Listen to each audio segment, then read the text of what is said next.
What did I even say in that interview that was so outrageous anyway? I mean, not a single person has addressed any of the points I made or made any counter-arguments against them. They've just called me a Nazi.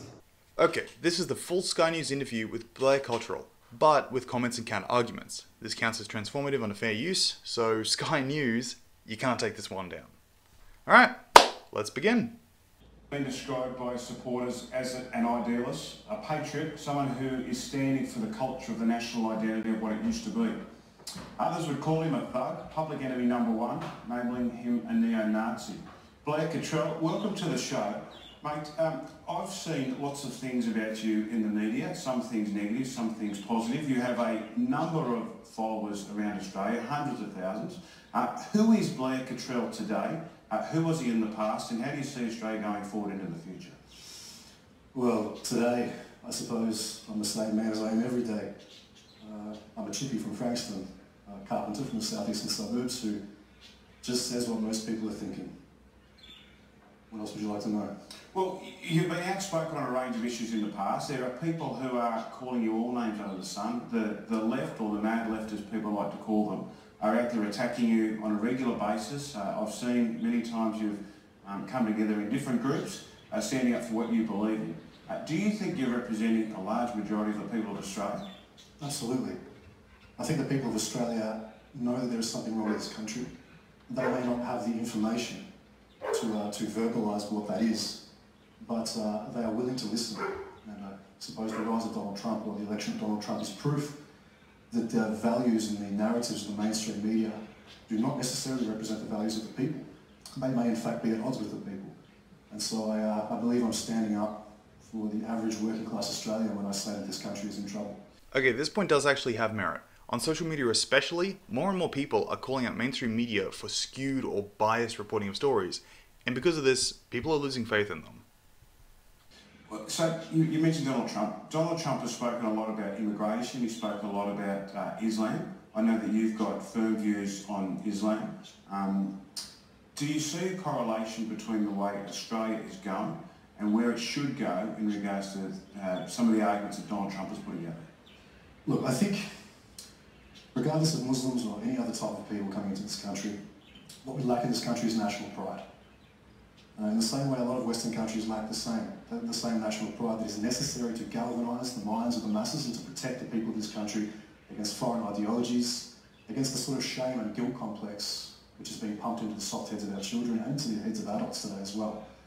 So I think if we can rebuild or reclaim our traditional identity as Australians, then we may not even need a Donald Trump. We may be able to fix this situation ourselves. So national pride, I mean, what is national pride? There's been many people in Australia who say that we've got an enormous pride. We've got a long history of the Anzacs, of federation, of settlement. There's a lot of a lot of support going back to support Indigenous Australians to be part of the Constitution, as we just saw in the news there. What do you think needs to change with the national pride? It needs to begin early in the education system. The Anzac Day and Australia Day are two holidays which are actually national holidays which are under attack.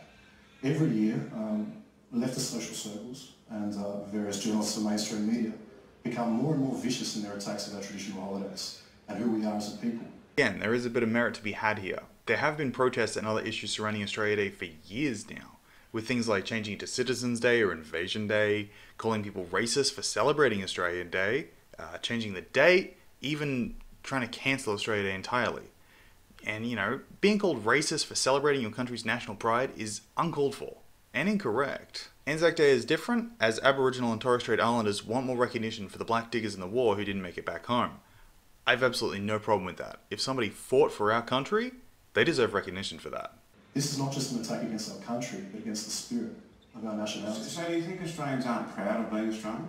No, I think they want to be, and they're searching for something to believe in and to be proud of. But they're denigrated, they're attacked for doing that, and most of them are too scared to even be politically engaged. They think it's safer to just live out their lives and try to make ends meet without getting involved in politics because of the amount of harassment people like such as myself receive just for standing up for this country. Another point here. Many people that I know personally don't like to have an opinion on politics because it has become a us versus them kind of deal, with political landmines everywhere, and you really got to watch what you say. The outrage machine attacks the left and the right indiscriminately. So are you a voice of the silent majority? Absolutely, I believe I am. When it comes to immigration, there's a lot of talk about reducing immigration numbers in Australia. We've commented on this show recently that immigration numbers have come down by 20,000, and some people are saying it needs to go a lot further. Where do you see immigration in Australia in terms of its mix and its numerical areas and the way that people come to Australia, whether it's through urban areas or regional areas? Look, my standpoint on immigration is really quite simple and quite practical. A, skilled migrants.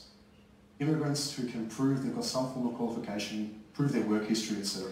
B, immigrants who are not too culturally dissimilar from us. Okay, skilled migrants. Now that doesn't sound like a terrible idea. The problem with that is that people trying to immigrate here are, according to a lot of the reports I read, mainly women and children. And even if they weren't, they could always learn new skills once they were here in Australia, which would then allow them to go on to become productive members of society. Second, people from cultures who are not too culturally dissimilar from us. Now, that is also tricky because a large number of these people don't come from a Western culture. And that's not to say that they aren't all incompatible. Plenty of people from various cultures have integrated just fine. But I do agree that some who do come here don't hold Australian values very in high regard. But the same can be said for a lot of Australians that are born here. No one culture is free of crime or idiocy.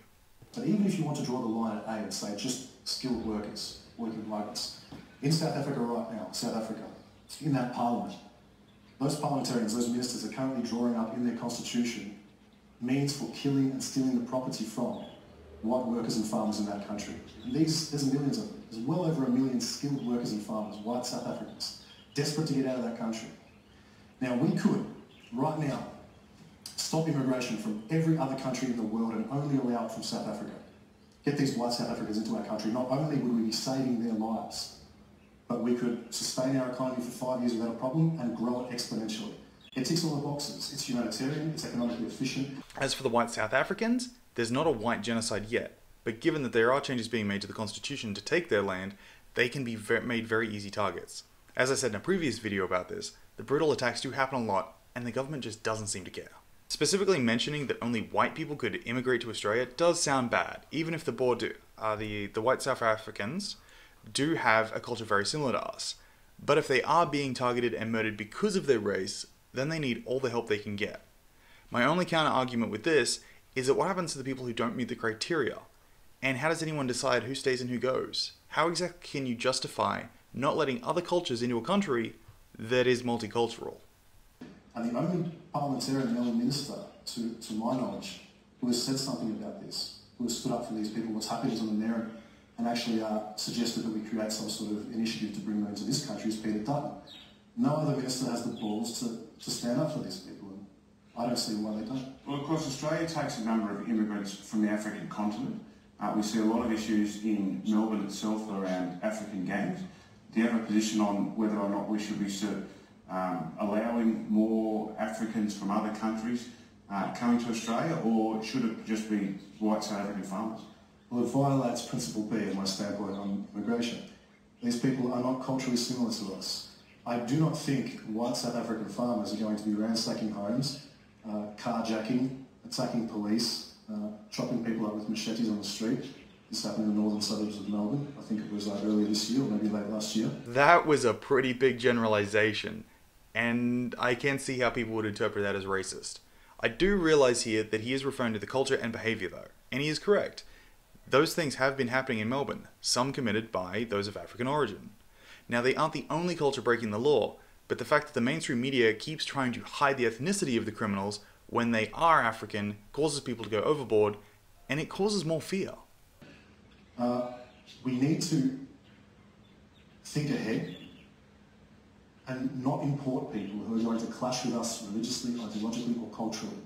We need to be sensible about immigration and stop trying to appease lunatics on the left. So you've got a pretty big platform. You've been involved in a range of organisations in the past, the United Patriots Front and a number of others. Are you politically motivated in wanting to form your own party? I know that you looked at it in 2016, didn't get to that point to make it happen. Where are you now in terms of politics?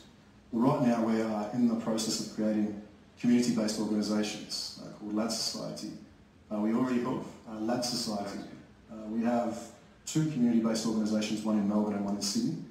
The purpose of these societies is to draw in disenfranchised young Aussies, people who are able to recognise the hostile propaganda in institutions, people who are sick of being called racist just for pointing out things the way they are. Returned servicemen, basically anyone is welcome.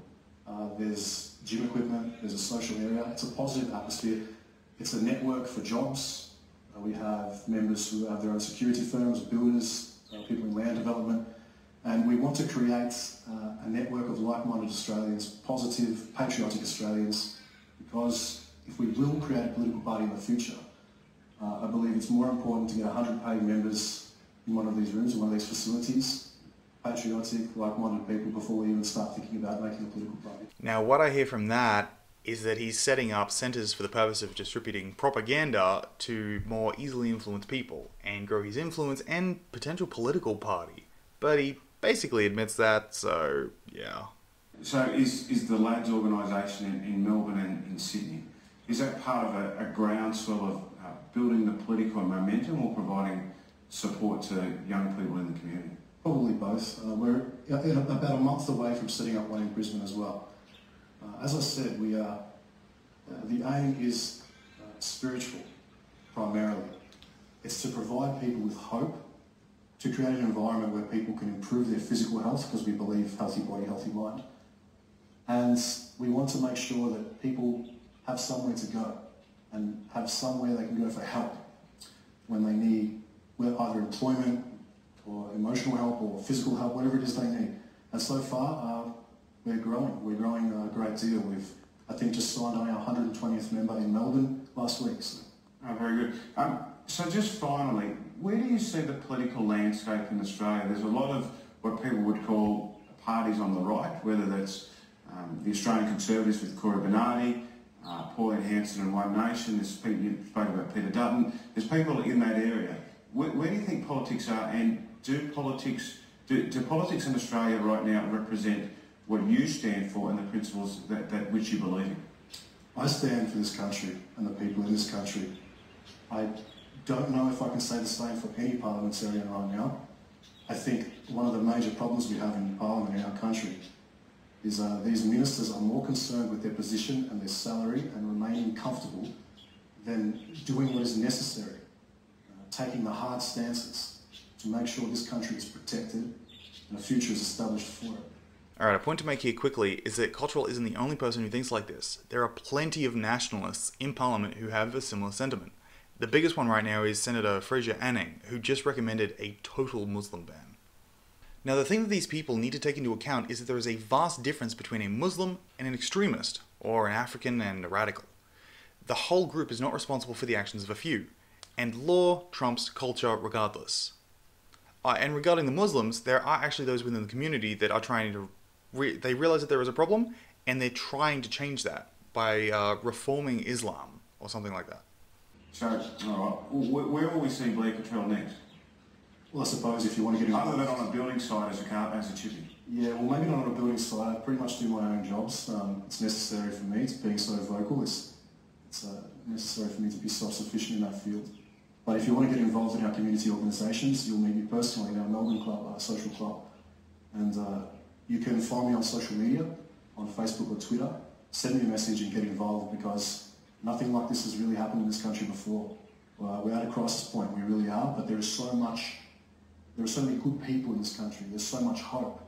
And I really believe that there's a dramatic cultural and political shift about to take place, and we want to be at the helm of that. Well, Blair Cottrell, good luck. I hope it all goes well for you. Thanks very much for joining us. Thanks, Stay out of trouble, and we'll see if you come to the forefront of politics in the future. Thanks very much. And in closing, this interview had nothing to do with Nazi propaganda. It wasn't spouting hate speech, just opinions. All that drama of removing the video and screeching at Sky News for nothing. Well, that's my opinion, so let me know which points you agreed or disagreed with, and why. I'd be happy to discuss it. And in case Cottrell himself sees this video, I hear you're on Twitter. Hit me up. I'd be happy to have a discussion about any of these points. Alrighty, thanks for watching, remember to subscribe, have a good one, and I'll catch you next time.